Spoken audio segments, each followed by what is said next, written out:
Pemirsa, pandemi COVID-19 membawa efek yang berdampak buruk pada perekonomian, terlebih sektor pariwisata. Sejumlah tempat wisata memilih tutup karena sepinya pengunjung. Salah satunya Alas Kedaton Tabanan yang ditutup sementara karena pandemi dan diberlakukannya PPKM.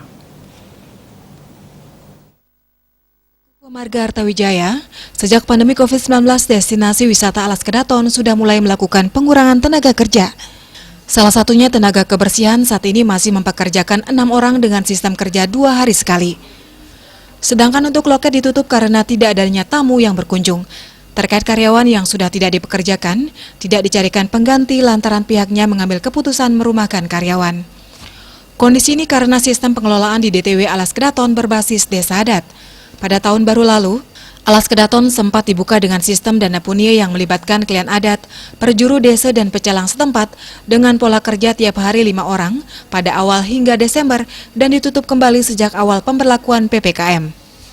DTW Alas Kedaton dari pandemi itu kita sudah mulai mengurangi salah satunya tenaga kebersihannya dengan sistem 2 hari sekali kita kerjakan. Apalagi loket sudah pasti tertutup ya, kan nggak ada tamu lagi. Itu yang pertama. Nah, terkait karyawan yang sudah kita tidak kerjakan, itu tidak ada gininya pengganti, nggak ada istilah pakai gaji pengganti, nggak ada.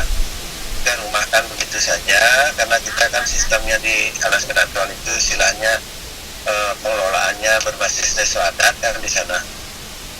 Untuk pegawai gininya tetap kita kerjakan cuma 2 hari sekali gininya. Apa namanya, kewajibannya dia untuk menyelesaikan kebersihan di objek gitu. Ini kan tahun baru kita cuma aktifkan kalau nggak salah ya waktu ini 1 Desember kita mulai sudah buka dengan sistem dana punia, bukan dalam bentuk karcis kita gini. Pekerjaan itu kita melibatkan kepada klien adat beserta perjuru desa masuk pecalang.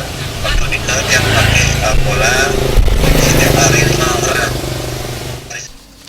DTW Alas Kedaton akan kembali dibuka jika situasi sudah memungkinkan dan pandemi ini diharapkan cepat berlalu serta DTW Alas Kedaton bisa eksis kembali. Mengingat biaya kebutuhan monyet di kawasan tersebut cukup besar, ini tentunya menjadi tanggung jawab berat bagi petugas adat setempat yang sebelumnya berpatokan dari hasil DTW Alas Kedaton. Di situasi pandemi ini penghasilan menjadi minus karena tiap bulan harus menyiapkan dana hampir 25 juta untuk DTW Alas Kedaton. Made Risma, Bali TV.